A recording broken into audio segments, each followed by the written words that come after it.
Shalom dan puji Tuhan saudara atas kebaikan Tuhan sehingga kita boleh bersama lagi dalam ringkasan pelajaran sekolah Sabat kita pada minggu ini. Pelajaran yang keempat yang bertajuk Harga Istirahat. Untuk memulai pelajaran kita saudara, mari kita tunduk kepala dan kita berdoa.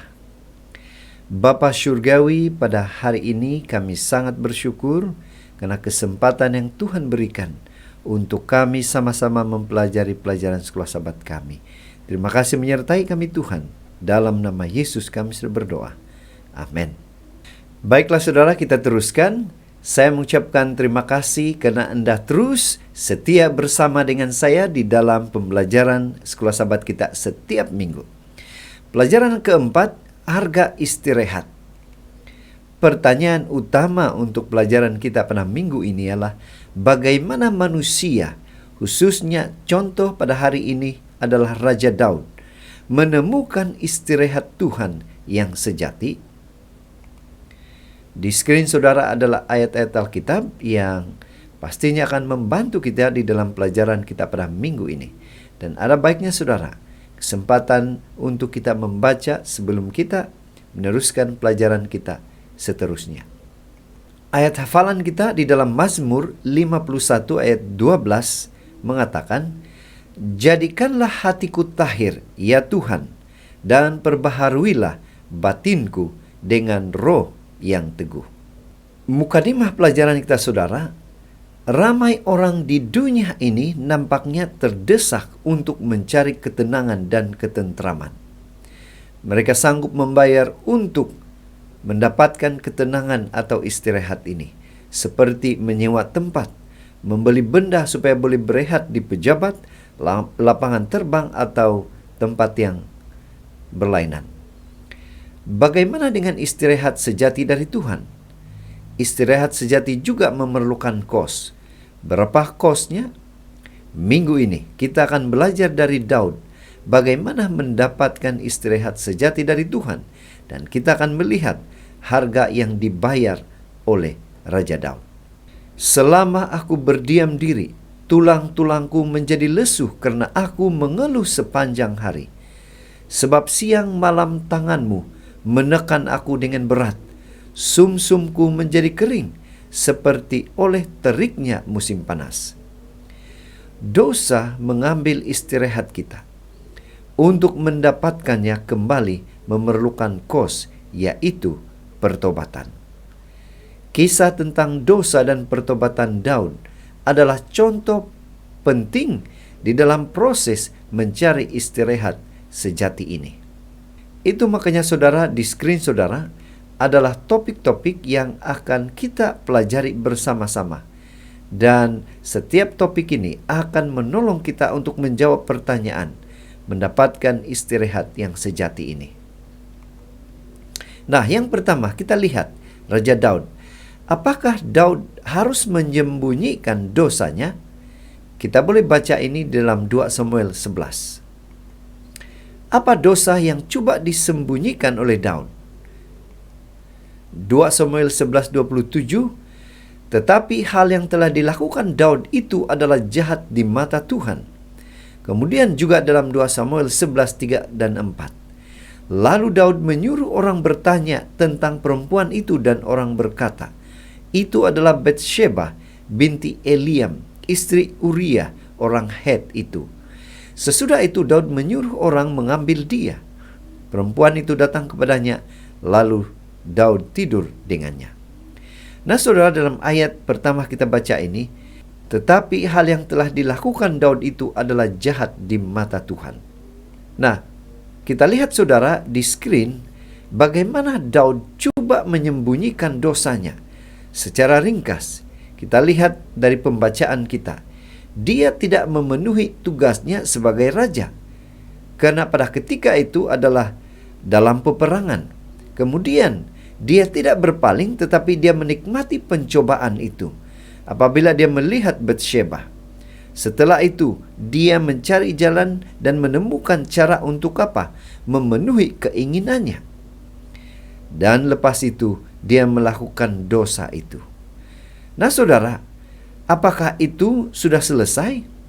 apalagi rancangan Daud untuk menutupi kesalahannya, dia mencoba menyembunyikan dosanya dengan mengelabui orang baik. Kemudian dia menempatkan Uriah pada posisi berbahaya karena membuatnya mabuk. Kemudian dia mengatur rancangan untuk pembunuhan.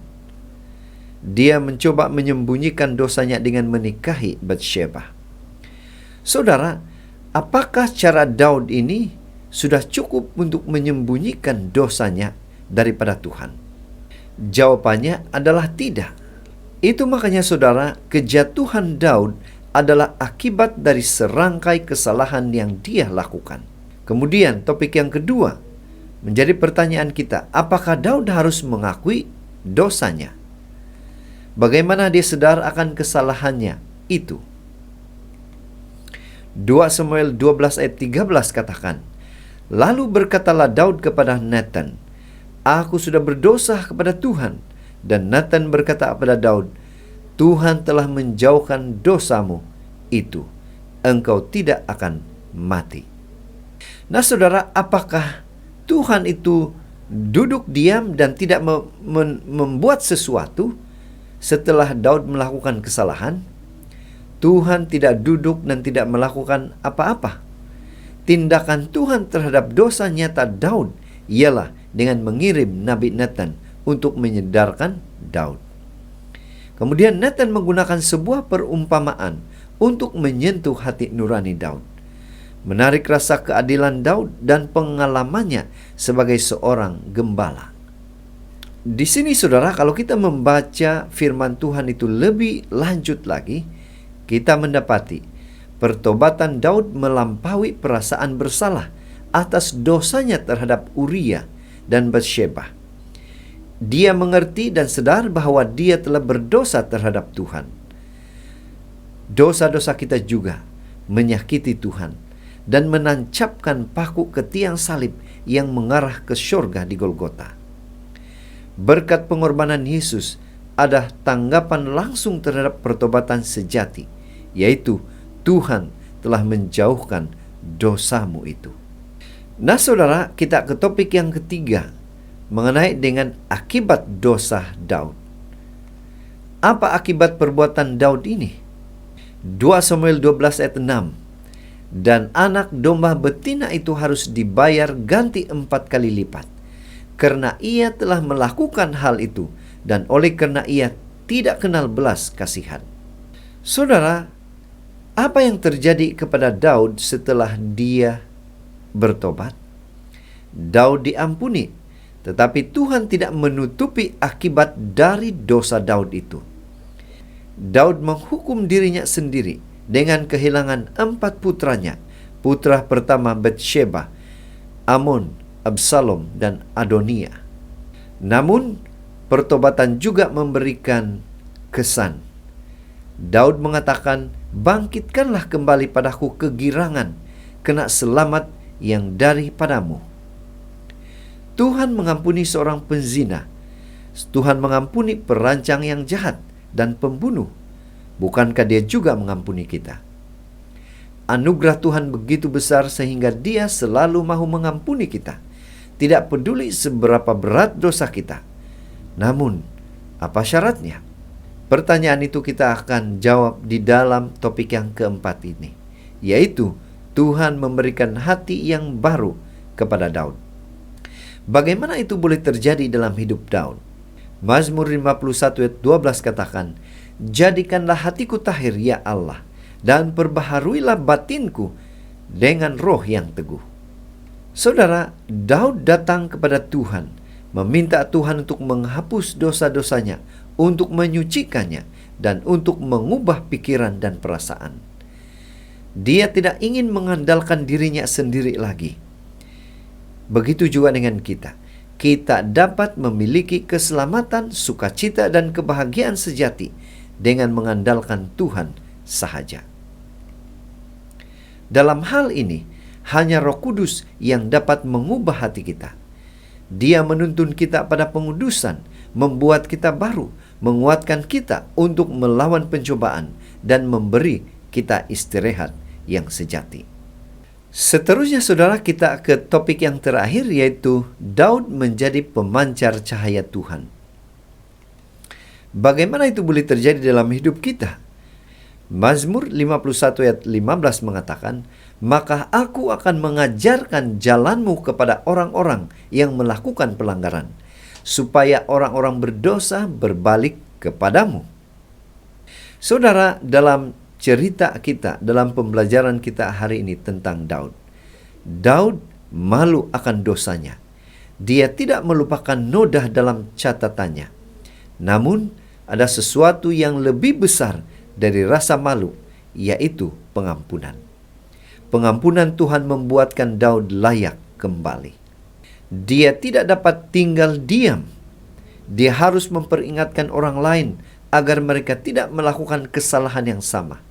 Dan mereka harus tahu bahwa Tuhan bersedia mengampuni mereka dengan syarat datang dan memohon pengampunan dengan jujur dan sungguh-sungguh seperti Daud. Saudara, kita tidak dapat merahasiakan berita penting ini. Jika kita mengaku dosa kita, maka Ia adalah setia dan adil, sehingga Ia akan mengampuni segala dosa kita dan menyucikan kita dari segala kejahatan. Inilah perkabaran yang harus kita sampaikan. Inilah perkabaran yang harus kita berikan kepada orang lain juga, supaya orang lain juga akan selamat. Pena Inspirasi juga menjelaskan kepada kita, pengampunan Tuhan tidak semata-mata suatu tindakan yang berkaitan dengan pengadilan yang olehnya Dia membebaskan kita dari penghukuman. Itu bukan hanya pengampunan dosa, tetapi juga pengeluaran dari dosa. Adalah luapan kasih yang menebus dan mengubah hati kita. Jadi saudara, dari pembelajaran Sekolah Sabat kita pada minggu ini, kita boleh menyimpulkan bahwa mari kita belajar dari pengalaman Daud. Jangan pernah menyembunyikan dosa kita. Tuhan melihat perbuatan dan tindakan kita. Apa yang harus kita lakukan? Mari kita mengakui dosa kita kepada Tuhan. Dan mari kita menerima pembaharuan hati yang Tuhan berikan. Jangan menyimpan sukacita yang sudah Anda terima tentang pengampunan, tentang menjadi manusia yang baru. Tetapi pancarkanlah itu kepada orang lain juga. Maka dengan itu saudara, kita pasti akan memiliki istirahat yang sejati, seperti yang dimiliki oleh Raja Daud. Jadi saudara, semoga ringkasan pelajaran Sekolah Sabat pada minggu ini serba sedikit menolong kita memahami pembelajaran Sekolah Sabat kita pada minggu ini. Mari kita berdoa. Tuhan Bapa di syurga, terima kasih karena menyertai kami di dalam pembelajaran Sekolah Sabat kami pada minggu ini. Dalam nama Yesus kami sudah berdoa. Amin.